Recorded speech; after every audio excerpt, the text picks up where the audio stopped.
Assalamualaikum dan salam sejahtera. Saya Nur Izzah binti Azmi. Baru-baru ini saya telah menyertai satu lawatan ke Hospital Pakar Kanak-Kanak HPKK, khususnya ke ward kanak-kanak. Lawatan ini merupakan sebahagian daripada program pendedahan kepada perkhidmatan kaunseling kanak-kanak yang amat penting dalam profesion kaunselor. Sepanjang lawatan kami diberi peluang untuk melihat sendiri suasana di ward kanak-kanak, memahami peranan kaunselor dalam membantu kanak-kanak yang sedang menjalani rawatan, serta menyaksikan bagaimana pendekatan psikososial digunakan untuk mengurangkan tekanan emosi dalam kalangan pesakit kanak-kanak. Kami juga didedahkan kepada modul-modul intervensi seperti terapi bermain, terapi muzik yang digunakan oleh kaunselor untuk membina hubungan dan membantu kanak-kanak meluah perasaan.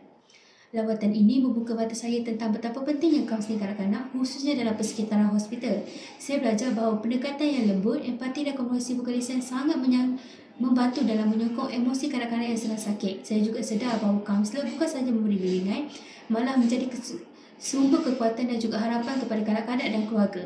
Saya harap perkongsian saya hari ini boleh memberi pendedahan kepada komuniti, masyarakat bagaimana perkhidmatan kaunseling ini sangat diperlukan di kalangan kanak-kanak. Kanak-kanak ini bukan sahaja dapat meluahkan perasaan mereka, mereka juga dapat mengurangkan bebanan apabila mereka berada di hospital yang sedang menghadapi penyakit-penyakit yang agak kronik. Itu sahaja perkongsian saya pada hari ini. Semoga ia memberi manfaat kepada semua masyarakat di luar sana, dan saya harap